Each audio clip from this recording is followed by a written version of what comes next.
마가복음 15장 21절에서 39절 함께 합독하겠습니다. 같이 합독합니다. 마침 알렉산더와 루포의 아버지인 구레네 사람 시몬이 시골로부터 와서 지나가는데 그들이 그를 억지로 같이 가게 하여 예수의 십자가를 지우고 예수를 끌고 골고다라 하는 곳에 이르러 모략을 탄 포도주를 주었으나 예수께서 받지 아니하시니라. 십자가에 못 박고 그 옷을 나눌세 누가 어느 것을 가질까 하여 제비를 뽑더라. 때가 제3시가 되어 십자가에 못 박으니라. 그 위에 있는 제표에 유대인의 왕이라 썼고 강도 둘을 예수와 함께 십자가에 못 박으니 하나는 그의 우편에 하나는 좌편에 있더라. 지나가는 자들은 자기의 머리를 흔들며 예수를 모욕하여 이르되 아하 성전을 헐고 사활에 짓는 자여 내가 너를 구원하여 십자가에서 내려오라 하고 그와 같이 대제사장들도 서기관들과 함께 희롱하며 서로 말하되 그가 남은 구원하였으되 자기는 구원할 수 없도다. 이스라엘의 왕 그리스도가 지금 십자가에서 내려와 우리가 보고 믿게 할지어다 하며 함께 십자가에 못 박힌 자들도 예수를 욕하더라. 제6시가 되매 온 땅에 어둠이 임하여 제9시까지 계속하더니 제9시에 예수께서 크게 소리 지르시되 엘리 엘리 라마 사박다니 하시니 이를 번역하면 나의 하나님 어찌하여 나를 버리셨나이까 하는 뜻이라. 곁에 섰던 자 중 어떤 이들은 듣고 이르되 보라 엘리야를 부른다 하고 한 사람이 달려가서 해면에 신 포도주를 적시어 갈대에 꿰어 마시게 하고 이르되 가만두라 엘리야가 와서 그를 내려주나 보자 하더라. 예수께서 큰 소리를 지르시고 숨지시니라. 이에 성소 휘장이 위로부터 아래까지 찢어져 둘이 되니라. 예수를 향하여 섰던 백부장이 그렇게 숨지심을 보고 이르되 이 사람은 진실로 하나님의 아들이었도다 하더라. 아멘. 원래 41절까지인데 우선 39절까지 봤습니다. 마가복음을 작년부터 쭉 이렇게 조금씩 보고 있는데 1년이 넘게 걸려서 이제 슬슬 마지막을 향하고 있습니다. 이번 주에 우연히 박노해 씨라고 하는 분이 쓴 시 한 편을 봤는데 참 좋아서 잠시 읽어드리겠습니다. 친구가 없다면 길은 멀고 험해라. 꽃길도 홀로 가면 쓸쓸하고 허무해라. 내 곁에 함께 걷는 친구가 있다면 멀고 힘든 길도 걸음마다 꽃이어라. 곁에서라고 하는 그런 제목의 시였습니다. 사람은 혼자 살 수 없습니다. 혼자인 게 편하고 좋다고 하는 사람들도 있지만 그들도 정말 혼자인 게 좋지는 않습니다. 무인도에 표류하게 되면 잠자는 문제, 먹는 문제에 대한 걱정이 앞섭니다. 하지만 그 문제들이 해결되면 어느덧 찾아오는 건 외로움입니다. 내 곁에 아무도 없는 것, 그것만큼 힘들게 하는 것은 없습니다. 혼자인 게 아무리 좋다고 해도 그 어떤 사람하고도 관계를 맺지 않고 정말 혼자 살아가는 사람은 없습니다. 때로는 그런 사람들이 있죠. 방에 갇힌 채로 혼자 지내는 사람들. 우리는 그 사람들을 어떤 사람 취급해요? 병자 취급하잖아요. 왜 그래요? 관계를 끊어버렸기 때문에. 그러니까 혼자서는 아무리 혼자인 게 좋아도 저도 혼자 있는 거 좋아하는 편이거든요. 그래도 혼자서는 살아갈 수 없어요. 내 곁에 누군가가 있어야 됩니다. 그래서 공동체는 소중한 거고요. 사람은 소중한 거예요. 그래서 인간이란 말을 한자를 풀면은 사람 사이라는 말을 갖고 있잖아요. 그래서 우리 곁에 누군가가 있다는 거는 굉장히 소중합니다. 하지만 곁에 있다고 해서 아까 읽은 시처럼 의미를 가지고 있지는 않습니다. 내 곁에 있는 의미가 있는 사람들도 있습니다. 참 소중하죠. 소중하니까 연락도 하고 생일도 챙겨주고 그러잖아요. 4월에 제가 아는 지인들 중에 생일이 참 많습니다. 아내도 4월이 생일이고요. 친하게 지내는 목사님도 그리고 친한 친구도 그리고 저한테 좀 도움을 주고 있는 아는 동생도 생일이 4월이에요. 그래서 이 4월을 그냥 지나칠 수 없어서 좀 지출이 큰 달이기도 합니다. 생일 막 챙겨주다 보면 그냥 뭔가 지출이 어느 순간인가 은근슬쩍 커져 있어요.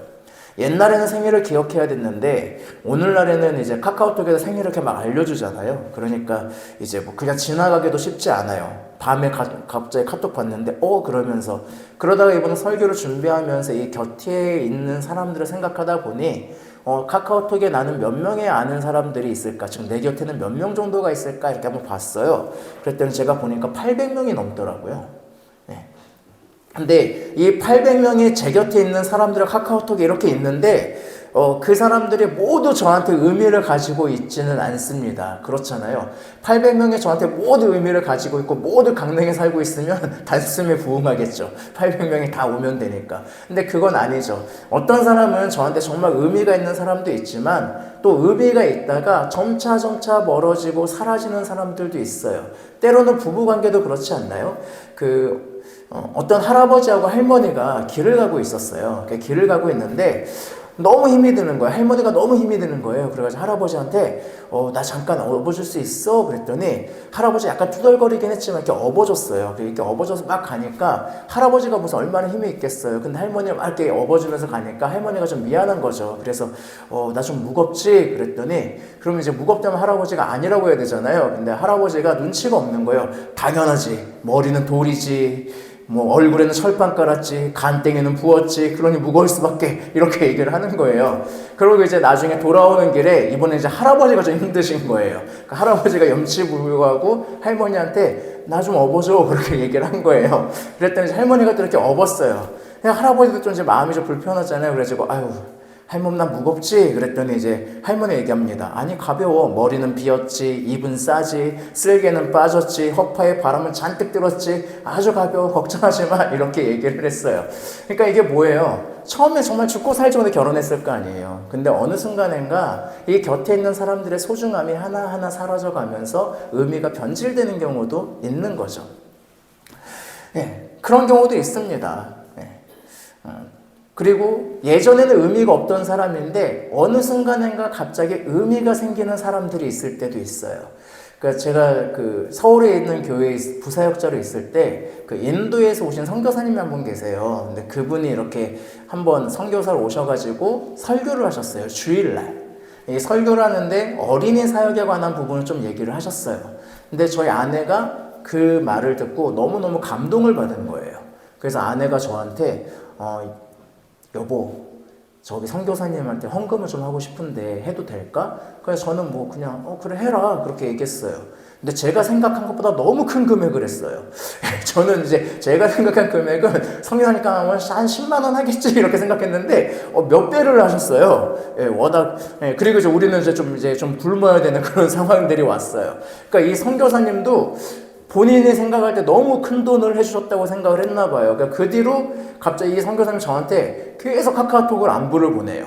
헌금은 아내가 했는데 자꾸 저한테 안부를 보내고, 그리고 작년에 한번 강릉에 오셨는데 한번 만나고 싶어 하셨어요. 근데 그때 서로 스케줄 좀 안 돼서 못 만나긴 했는데, 그러니까 그분한테는 뭐예요? 저는 어쩌면 별로 의미 없는 사람이었어요. 저희 부부는 그분한테 있어서는 자기가 선교 보고하러 다니는 교회에 있는 한 성도거나 부사역자일 뿐이었어요. 근데 어느 한순간 뭐가 생긴 거예요? 의미가 생기는 거죠. 우리 그런 사람들 있잖아요. 그냥 아무 생각 없이 만났는데 어느 순간인가 의미가 생기는 사람. 말하면 냉정이가 아니죠. 솔직히 말씀을 드리면 그냥 저희 지금 이렇게 정하일 집도 우리 어린이날에 우연히 만나서 의미가 생기게 되고 이렇게 성도와 목회자로 또 만나고 있는 거잖아요. 그러니까 이런 관계들도 있는 거죠. 오늘 본문에서 우리는 십자가에 매달리는 예수님을 봅니다. 그런데 마가는요, 어쩌면 이 십자가 장면을 굉장히 이상하게 그리고 있습니다. 아마 여기 계신 분들 대부분 봤을 것 같은데 패션 오브 크라이스트라고 영화 보셨습니까? 그 영화 보면 어때요? 예수님의 십자가 사건이 얼마나 잔인한가를 보여주고 있죠.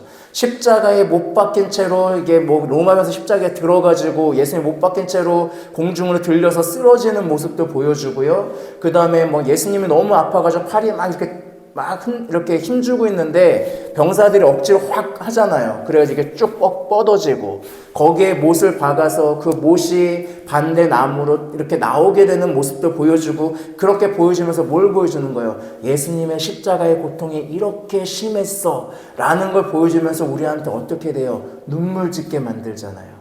그 수많은 잔인한 장면들을 보여주면서 정말 예수님의 십자가가 얼마나 고통스러운가를 영화 이름 그대로 정말 패션 오브 크라이스트, 예수님의 고난, 정말 그 말 그대로 진짜 아프셨겠다, 진짜 힘드셨겠다 하면서 우리에게 눈물 짓게 하잖아요.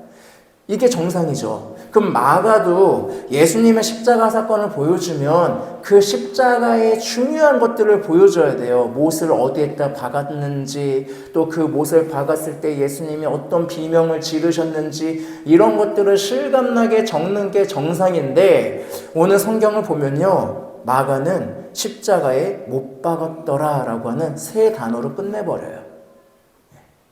여러분, 우리는 십자가를 계속 얘기하니까 잔인하게 나오는 것 같죠? 근데 복음서 오늘 마가복음 잘 보세요. 십자가에 못 박았다, 딱 세 단어로 끝내버려요.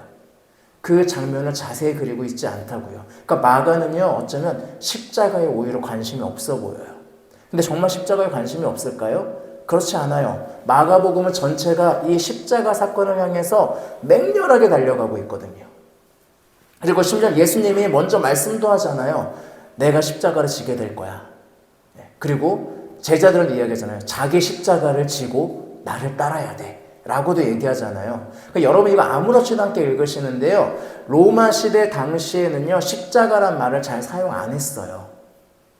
그러니까 오늘날에도 여러분 교수형 이런 말 잘 사용 안 하려고 하잖아요. 여러분들 하고자 하는 말들 중에 우리가 차마 입에 담지 못하는 말들이 있잖아요.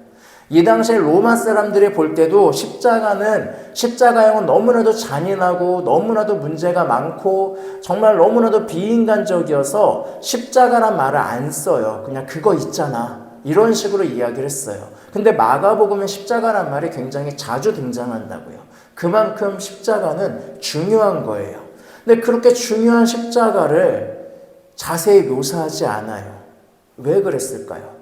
아까 얘기한 것처럼 패션 오브 크라이스트도 그렇고 예수님 전기를 나타내는 영화들 다 십자가에 못 박히는 예수님의 모습을 최대한 잔인함을 느낄 수 있게, 예수님의 고통을 느낄 수 있게 감독들은 꾸며요. 근데 막상 이 마가복음을 만든 영화라고 하는 이 영화를 만든 마가는요, 이 십자가 장면에서 그냥 갑자기 예수님 십자가에 쓱 들리는 장면만 보여준다고요. 왜 그렇게 했을까요? 24절에 나오잖아요. 십자가에 못 박고 그걸로 끝이에요. 네. 왜 그럴까요? 마가의 관심은 오히려 거기에 있는 게 아니라 예수님 곁에 있는 사람들에게 관심이 있어요.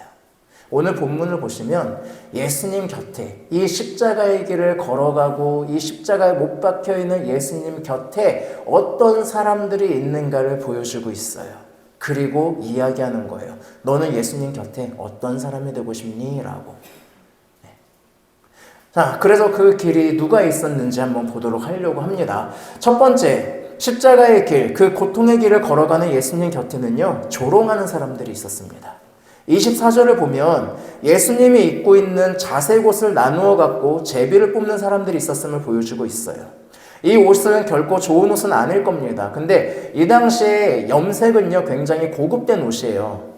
특히 자색, 이 자색은 실제로 왕들이 입는 옷 색깔 중 하나거든요. 그래서 이거는 굉장히 비싼 거예요. 근데 예수님한테 그 비싼 옷을 입혔겠어요? 조롱이 목적이었는데 아마 그냥 자색의 넉마를 입혔을 거예요. 근데 그 넉마마저도 나눠 갖겠다고.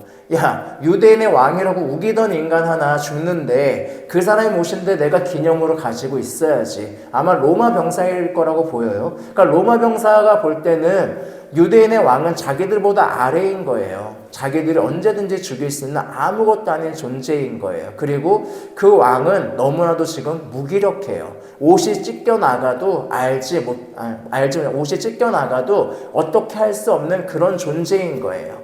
그러니 조롱의 대상이 되고 있는 겁니다. 얼마나 잔인해요.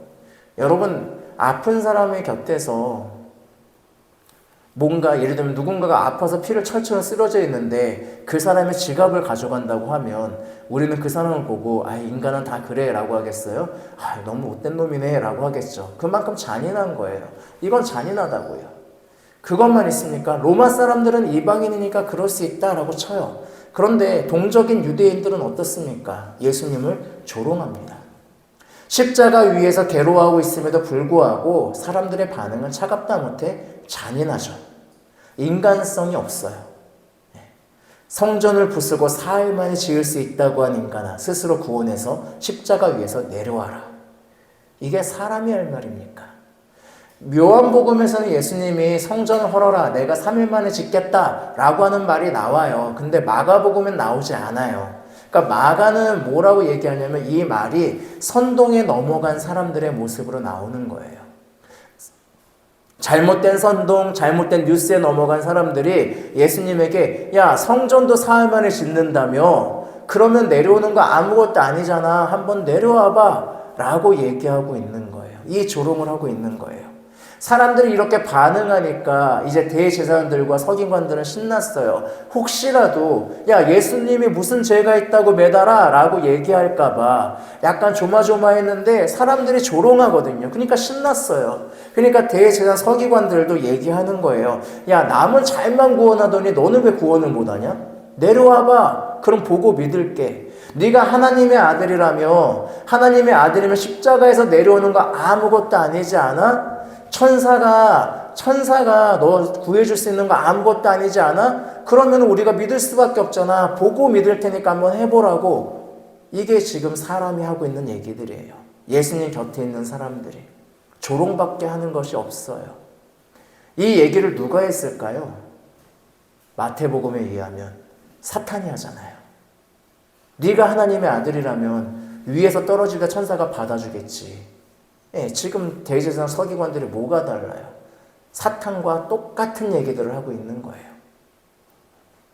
또 예수님 곁에는 두 사람의 강도가 있었습니다. 이들은요, 예수님에게 아무런 의미가 없는 사람들이에요. 저번에 말씀드렸지만 십자가는 그냥 단순한 강도 죽이는 곳이 아닙니다. 오히려 정치범들이 더 많이 죽었어요. 마가복음에서 강도라고 표현했지만 이들은 혁명가일 가능성도 있습니다. 누가복음이 약간 잡범처럼 취급을 해서 그렇지 이 강도라고 하는 원어는 혁명가도 가능해요. 그러니까 십자가는 그냥 단순하게 그냥 강도질하고 사람 한 10명 죽였다고 매다는 것이 아니에요. 로마가 보여주기 위한 거거든요. 우리 로마에게 대항하는 사람들은 이렇게 돼, 이렇게 괴롭게 죽게 돼 라는 걸 보여주는 게 목적이거든요. 십자가형은. 그러니까 이 옆에 있는 강도들은 아마 혁명가일 가능성이 많아요. 근데 어쨌든 예수님한테는 그동안 곁에 있던 사람들이 아니잖아요. 의미 없는 사람들이죠. 근데 재밌는 건 뭔지 아세요? 이 옆에 원래 누가 있어야 되는지 아세요? 제자들이 있어야 돼요. 마가복음 10장을 생각해 보세요. 마가복음 10장에 뭐라고 나오냐면 세베대 아들 야고보와 요한이 예수님이 영광 중에 있을 때 하나는 우편에 하나는 좌편에 앉게 해달라고 얘기해요. 선생님이 영광 중에 있는 그날, 영광의 그날에 이렇게 우리 둘이 좌편, 우편에 앉게 해주세요. 근데 그때 예수님이 뭐라고 얘기하냐면 내가 마시는 잔을 너희가 마실 수 있어? 그러면은 가능해 라고 얘기해요. 그때 이들이 뭐라고 해요? 왜 마실 수 있어요? 자신 있어요 라고 얘기합니다. 그리고 예수님은 지금 어떻게 하고 계세요? 하나님이 주시는 고난의 잔을 마시고 계시죠. 그러면 그 말대로면 이 잔을 같이 마시는 누가 지금 옆에 있어야 돼요? 야고보와 요한이 좌우편에 있어야 돼요. 근데 좌우편에 지금 누가 매달려 있습니까? 강도가 매달려 있는 거예요. 하나님이 주시는 잔을 피하지 않고 있는 예수님과 함께 그 잔을 함께 마시겠다고 하던 제자 2명이 사라졌어요. 그래서 마가복음에서 좌편에 우편에 라고 얘기하는 거예요. 그럼 반대로 지금 십자가는 어떤 자리가 되고 있을까요? 자연스럽게 영광의 자리. 예수님이 앉으시는 영광의 자리, 왕의 보좌. 십자가는 그 보좌예요. 왕의 보좌예요. 괴롭지만. 근데 그 좌우편에 지금 의미 있는 자들이 있어야 되는데 의미 없는 자들이 있어요. 예수님 곁에는 이렇게 강도 둘이 의미 없이 매달려 있습니다. 교회 건축을 시작하신 한 목사님이 어렵게 건축을 마쳤어요. 근데 그때 이런 고백을 하셨어요. 건축을 하라고 막 부추기고 엄청 후원해 줄 것 같던 목사님들은 갑자기 사라지셨대요. 그런데 정말 기대하지 않았던 교회나 그리고 오히려 기대도 하지 않았던 사람들이 도와주는 것을 보면서 정말 하나님이 하시는구나, 사람이 하는 게 아니구나 라고 느꼈대요. 이때도 저희 아내가 한 몫을 했어요. 저희 아내가 또 여보 헌금을 좀 하고 싶어. 그래서 해라 그랬더니 제가 생각한 것보다 큰 금액을 또 이렇게 하셨어요. 그래서 요즘 이제 해라 하기 전에 물어보려고 얼마를 하려고 그렇게 물어봐야 될 것 같은데 어쨌든 이분이 그 얘기를 하더라고요. 아, 정말 내 곁에 있을 것 같던 사람들은 없을 때가 있구나. 지금 예수님 어쩌면 그런 마음일 수도 있어요. 왜냐하면 사람들이 조롱할 수 있어요. 의미 없는 자들의 곁에 있을 수 있어요. 하지만 예수님 마음에 하나 있던 게 있을 거예요. 그래도 하나님은 내 곁에 있을 거야. 그런데 오늘 마가와는요, 그 하나님마저 곁에 없었다라는 식으로 이야기해요. 어둠이 임했다라고 이야기하잖아요. 여러분, 어둠이 임했다는 거를 예수님 십자가에 매달리시니까 그 비극적인 상황을 보여주기 위한 거구나가 아니에요. 어둠이 임했다는 건 무슨 의미예요? 빛이 없다라는 의미죠. 빛이 부재하다. 빛이 부재하다는 건 어떤 뜻으로 받아들일 수 있을까요? 하나님이 안 계시다. 네, 예수님의 마음인 거예요. 십자가에 못 박히는 순간에 이 잔을 피할 수만 있다면 피하게 해주세요 라고 얘기했던 그 예수님의 그 기도에 하나님은 철저히 침묵하시고 하나님은 철저히 외면하고 계세요. 그래서 예수님이 십자가에 못 박혀 뭐 하시는 거예요? 엘리 엘리 라마 사박다니 하는 거예요. 나의 하나님 나의 하나님 어째서 나를 버리셨습니까? 라고. 왜 안 계십니까? 라고 외치는 거예요. 이거 목사님들이 간혹가다 이거 시편에 다윗이 한 것을 이루기 위해서 한 거라고. 그거 아니에요. 예, 맞아요. 나중에 맞는데 그걸 여기는 그렇게 해석하면 안 돼요. 그래서 예수님이 십자가 그 괴로운 가운데 중에 내가 예언을 이루어야 되지. 맞아. 시편에 그 다윗의 그 시가 있었어. 엘리 엘리 해야 돼. 아니에요. 하나님의 부재에 즉 우리도 괴로움과 고난과 어려움 속에서 하나님마저 나를 외면한 것 같은 순간들이 있잖아요. 그때 우리도 때로는 외치고 싶을 때가 있잖아요. 하나님 어디 계세요? 나 버리셨어요? 나 내 인생 왜 이 모양이에요? 라고 외치고 싶은 순간이 있잖아요. 지금 예수님이 그렇게 외치시는 거예요. 하나님이신 그분이 나의 하나님 나의 하나님 어째서 날 버리셨습니까? 라고 이야기하는 거예요. 지금 예수님 곁에는 그 하나님마저도 없는 것처럼 느껴지는 비극적인 순간을 보여주고 있어요. 그래서 마가는 십자가의 고통에는 관심이 없는 거예요. 그 십자가 곁에 무슨 일이 일어나고 있는가가 관심인 겁니다. 그렇다면 예수님은 정말 버림받았을까요? 그런 걸까요? 우리도 때로는 그럴 때 있지 않습니까? 십자가처럼 조롱이 가득한 자리, 모욕이 가득한 자리, 의인의 고통을 알고 구원해줘야 할 하나님마저 침묵을 지키는 자리. 그분의 곁에는 이런 것들만 가득했죠. 때로는 우리도 그런 순간이 있을 수 있습니다. 어떤 사람도 우리를 조롱해요. 내가 하나님 믿고 있고 예수님 믿고 있는데 그걸 조롱해요. 뭐라고 조롱하면 이렇게 조롱해요. 야, 하나님이 다 해준다며 근데 네 삶은 왜 그 모양이냐? 넌 왜 여전히 가난하냐? 야, 안 믿는 저 사람은 정말 잘만 살던데 너는 기도한다는데 왜 여전히 그 모양 그 꼴로 살고 있냐? 하나님이 살아계시다면 너 그런 거 그냥 사라지는 거 아니야? 이런 것들. 얼마든지 일어날 수 있어요. 그런 것만 있나요? 세상이 얼마나 잔인한 줄 아세요? 제가 학교를 다닐 때 왕따를 당하던 친구를 알고 있어요. 근데 이 왕따를 당하는 친구를 만나서 이야기하는데 제가 가장 마음이 아팠던 게 뭔지 아세요? 자기 탓을 한다는 거예요. 네가 왕따 당할 만한 짓을 했겠지. 이런 말들. 야, 네 성격에 뭔가 문제가 있었던 거 아니야? 어떤 문제가 있었든지요. 왕따를 시키는 건 잘못이에요. 그걸 왜 그 사람이 자기를 탓하게 만드냐고요. 청년들이 취업 안 되는 걸 자기 탓해요. 왜 자기 탓을 하냐고요. 그 누구보다 얼마나 열심히 공부하고 했는데. 삼성전자를 옛날에는요. 운전면허증 있으면 들어갔어요. 근데 지금은 토익 800점, 900점 맞아도 못 들어가요. 그럼 노력 안 했냐고요. 근데 자기 탓을 하고 있어요. 내가 노력하지 못해서 그래요. 이게 뭐예요? 그 곁에 아무도 없는 거예요. 그 사람들의 어려운 사람들의 곁에 조롱하는 사람들, 비판하는 사람들, 감나라 배나라는 사람들만 있는 거라고요. 그러니 하나님의 부재도 느껴지는 거죠. 근데 과연 정말 그랬을까요? 예수님 곁에 아무도 없었을까요? 이런 사람들만 가득했을까요? 그렇지 않아요. 이 과정 속에서도 작은 기적들이 일어나기 시작합니다. 우리가 읽은 21절에서 마가는 한 사람을 소개하고 있어요. 그의 이름은 구레네 사람 시몬입니다. 오늘날 리비아라고 하는 곳에 있는 구레네 지역이에요. 아프리카 지역이거든요. 근데 이 사람의 이름이 참 재밌습니다. 시몬이에요. 시몬. 시몬이라는 이름을 가진 사람 한 명 더 나옵니다. 누가 나올까요? 베드로. 베드로 원래 이름이 시몬입니다. 원래 이름이 시몬이에요. 근데 예수님이 지나가시다가 베드로와 안드레를 보고 부르시거든요. 그러면서 뭘로 부르세요? 제자로 부르셨어요. 근데 오늘 자세히 보시면 지나가요. 시몬도 예수님이 있는 곳을 지나가요. 예수님이 부르진 않으셨지만 누가 불렀어요? 로마 병사가 불렀어요. 그리고 어떻게 해요? 십자가를 지게 만들어요. 사실 누가 져야 돼요? 시몬 베드로가 져야 돼요. 마가 지금 이 얘기 일부러 하는 거예요. 시몬 베드로가 자기 십자가를 지고 따라가야 된다고 했는데 그때 다 따를 수 있습니다 라고 했어요. 자신 있게 다 배신해도 나는 절대 배신하지 않아요 라고 했던 그 시몬이 이 십자가를 져야 되는데 예수님 곁에 없으니까 구레네 사람 시몬이 진다고요. 그 사람이 십자가를 지고 걸어가요.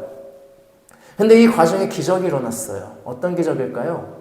이 과정에서 아마 이 시몬은요, 진정한 예수님의 제자로 거듭난 것으로 보입니다. 왜냐하면 로마서 16장 13절에 보면 이렇게 나와요. 주 안에서 택하심을 입은 루포와 그의 어머니에게 문안하라. 그의 어머니는 곧 내 어머니니라 라고 바울이 언급해요. 루포는요, 로마 교회 일꾼으로 자신의 어머니와 신실하게 사역하고 있었던 걸 볼 수 있죠. 바울이 심지어 뭐라고 얘기해요? 내 어머니 같은 사람이야 라고 얘기하잖아요. 근데 마가가 뭐라고 소개해요? 알렉산드리아와 루포의 아버지 시몬이에요. 그러니까 무슨 얘기예요? 니들 알지? 니들이 아는 그 루포의 아버지 시몬이 그때 예수님 십자가 같이 졌어 라고 지금 마가는 이야기하고 있는 겁니다. 그러니까 뭐예요? 이 과정 속에서 뭐가 일어나고 있어요? 구원이 일어나고 있어요. 십자가의 과정 속에서. 또 예수님 십자가 지는 거니 그것만 끝났나요? 아까 아무것도 없어요. 그런데 이 십자가 위에서 예수님이 죽으셨을 때 무슨 일이 일어났을까요? 다른 조롱하던 사람들은 끝났다. 이제 예수 죽었다. 끝났다. 우리가 이겼다. 저 사람은 거짓 선지자임이 밝혀졌다라고 생각했을 거예요. 그리고 그렇게 외쳤을 거예요. 그런데 그 밑에서 로마의 백부장이 지금 뭐라고 고백합니까? 이 사람은 정말 하나님의 아들이었다라고 고백해요. 그 십자가의 고통 속에서 부활한 뒤가 아니에요. 십자가에서 예수님이 죽으셨는데 그 자리에서 이방인인 로마 백부장이 뭐라고 얘기해요? 하나님의 아들이다 라고 이야기해요. 무슨 얘기예요? 조롱하고 사람들의 조롱과 비난과 그 수많은 것 속에서 예수님이 죽으셨기에 패배한 것처럼 보이지만 사실은 뭐였어요? 승리하셨다는 거예요. 그 십자가는 패배의 자리가 아니라 승리의 자리고 그 십자가는 그 죄의 명패처럼 진정한 유대인의 왕, 아니 우리 모두의 왕이신 예수님이 등극하는 자리임을 누가 지금 증명하고 있어요? 로마의 백부장이 증거하고 있어요. 이 증거가 더 나타나는 게 뭔지 아세요? 이 마가가 참 잘 썼어요. 마가복음 1장에 보면 예수님 하나님의 아들이라고 먼저 선포부터 하고 시작해요. 그리고 뭐예요? 예수님이 침례받았을 때 하늘이 찢어지고 하늘에서 음성이 들렸다고 해요. 뭐라고? 이는 내 사랑하는 아들이라고. 근데 오늘 예수님이 십자가에 죽으신데 무슨 일이 일어나냐면 성소 휘장이 찢어져요. 근데 요세푸스의 기록에 의하면 그 성소 휘장은 하늘이 그려져 있었대요. 근데 그 하늘이 찢어졌어요. 그 하늘이 찢어지고 나서 무슨 고백이 나와요? 하늘의 고백이 나왔는데 이젠 사람의 고백이 나와요. 어떤 걸로? 이 사람은 참 하나님의 아들이다라고. 즉 십자가는 승리다. 십자가는 완벽한 왕이 등극식이다. 그래서 십자가는 오늘날에도 우리한테 의미가 있는 거예요. 마가의 이야기를 듣고 초대교회를 한번 생각해 보세요. 이들은 로마의 인정을 받지 못했어요. 목숨 걸고 신앙생활해야 됐어요. 발각되면 사자밥되고요. 사람들의 본 앞에 조롱당하면서 화형당하고요. 또 십자가를 지기도 했습니다. 그리스도인의 사형은요, 콜로세움에서 사람들이 지켜보는 가운데 이루어졌어요. 수많은 사람들이 보는 가운데 그 사람들의 순교가 이루어졌다고요. 사자에 잡아먹히는 거, 화형당하는 거, 십자가에 매다는 거 다 보여줬다고요. 사람들의 조롱 속에. 그럼 그 사람들도 느낄 수 있지 않을까요? 야, 우리 하나님 버리신 거 아니야? 우리 곁에 아무도 없는 거 아니야? 근데 마가가 이야기하는 거예요. 아니야. 승리하는 거야. 예수님이 그렇게 가셨어. 니들은 지금 예수님과 똑같은 길을 가고 있는 거야. 자신을 가져. 라고 마가는 위로하는 거예요. 여러분, 오늘날 예수님 믿는다고 우리를 죽이지 않아요. 대한민국은 선진국이 됐어요. 근데 아까 얘기한 것처럼 여전히 우리는 조롱받기도 해요. 야, 예수 믿으면 잘 된다는데 너 왜 그 모양이야? 야, 너 왜 돈 없어? 야, 너 왜 가난하냐? 네 삶 왜 이렇게 구질구질하니? 기도하면 된다며. 근데 왜 너 아무것도 안 되냐? 왜 너는 계속 죽상을 쓰고 다니냐? 이런 말을 듣는다는 건 오늘날에도 여전히 고난은 있다는 거예요. 그런데 때로는 그 길이 예수님이 걸어가신 길입니다. 네가 하나님은 왜 십자가 위에 있냐? 왜 거기서 못 내려오냐? 이 말을 들은 예수님이나 그 말을 듣고 있는 우리나 마찬가지인 거예요. 그런데 중요한 건 뭐예요? 예수님이 곁에서 그 고통 속에 계셨던 것처럼 오늘날에도 우리 곁에 계신다는 거예요. 여러분의 고통의 자리, 여러분의 고난의 자리, 그 삶의 자리 하나하나 가운데 어떻게 하신다고요? 그 곁에 예수님이 함께하고 계신다고요. 그 고통 속에서 예수님도. 그래서 중요한 거예요. 강원도 삼척의 한 작은 교회에서 가스가 폭발했어요. 사모님이 애들 찐빵 쪄주겠다고 몇 년 동안 방치된 공을 가스렌지 켜다가 폭발 사고가 일어납니다. 사모님은 돌아가셨어요. 그리고 아이들 10명이 화상을 입게 됩니다. 탄광촌에 있는 마을이라 학교가 크지도 않아요. 아이들이 다 화상을 입어서 몇 개월 동안 다 병원에 있었어요. 그리고 그 학교는 딱 선생님이 2분 계시는 데였어요. 그 선생님을 제외하면 딱 2분. 근데 그 아이들을 맡은 선생님이 병으로 눕게 돼요. 그래서 이제 그 학교는 근데 아무도 안 가려고 해요. 근데 한 선생님이, 권이라고 하는 선생님이 계세요. 여러분 책 중에 아마 그 곁에서라고 하는 책이 있어요. 읽어보시면 감동이 많이 됩니다. 그분이 원래 다른 큰 학교로 가기로 결정이 됐는데 그 학교 가서 인사도 미리 다 드렸는데 한 선배가 네가 그 학교 갔으면 좋겠어. 근데 그때 기도해요. 그 고통의 자리에 내가 과연 무엇을 할 수가 있을까요?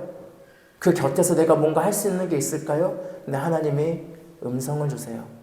할 수 있어 라고. 그 고통의 자리에서 함께 했으면 좋겠어. 그래서 그분은 원래 가기로 했던 학교를 포기하고 그 작은 학교로 갑니다. 그 화상을 입고 교회에서 폭발했으니 얼마나 많은 사람들이 하나님도 욕하고 믿음도 잡기 힘들고 그랬겠어요. 근데 그 아이들 곁에서 함께 책을 읽고 글을 쓰고 함께 자연을 바라보면서 같이 계속 지냅니다. 그리고 그 아이들이 하나하나 회복이 돼요. 그리고 그분은 그렇게 고백해요. 고통 속에 있는 아이들 곁에 함께 있어서 아이들의 상처가 낫기 시작했다. 내가 한 것은 아니다. 곁에서 있었다. 그리고 예수님도 그 곁에 함께 있었다라고 이야기합니다. 예수님이 십자가에서 죽으실 때 그대로 끝나지 않았습니다. 하나님의 아들이신 아까 얘기한 것처럼 하늘이 찢어지고 하나님의 아들임이 증거가 됐어요. 여러분에게 예수님은 어떤 존재입니까? 오늘 본문에 예수님 곁에 있는 사람들을 보았습니다. 오늘날에도 예수님의 곁에는 여전히 예수님을 조롱하는 사람들이 있습니다. 예수님을 무심하게 바라보는 사람들이 있습니다. 예수님을 아무 의미 없이 바라보는 사람들도 있습니다. 하지만 여러분은 예수님 곁에서 어떤 사람이십니까? 예수님의 십자가를 함께 지고 가는 사람이십니까? 예수님의 그 고통과 예수님의 사랑을 바라보면서 이분이 하나님의 아들이시다, 나의 주님이시다라고 고백하고 계십니까? 여러분 예수님 곁에서 어떤 사람이 되고 싶으십니까? 어려움 속에서 예수님은 여러분 곁에 있을 겁니다. 여러분도 예수님의 곁에서 그분의 십자가를 지고 그분의 좌우편에서 또 그분을 바라보면서 나의 아버지, 나의 하나님이라고 고백하고 또 내 고난 속에서 그 곁에 함께 해주시는 예수님과 믿음의 생활을 함께 나가면서 그 하나님 나라가 임할 때 우리 함께 이 기쁨을 누리기를 주님의 이름으로 축복하겠습니다. 기도하겠습니다. 십자가의 그 괴로움 앞에서 그 곁에 있는 사람들 중에 수많은 사람들이 예수님을 조롱하고 의미 없이 있었습니다. 하지만 한 사람, 예수님의 십자가를 함께 지고 간 한 사람이 있었고, 또 예수님이 하나님의 아들이라고 고백하는 한 사람이 있었습니다. 우리가 그 사람이 되기를 원합니다. 예수님의 십자가의 고통만을 바라보는 것이 아니라 우리를 위해서 진정한 왕이 되기 위해서 그 고통의 자리에 앉으신 그 예수님을 바라보며 그 십자가를 함께 지고 하나님의 아들이라고 고백하며 구원의 길을 걸어갈 수 있는 우리 그리스도인이 될 수 있도록 주님께서 함께하여 주시옵소서. 예수님의 이름으로 기도합니다. 아멘.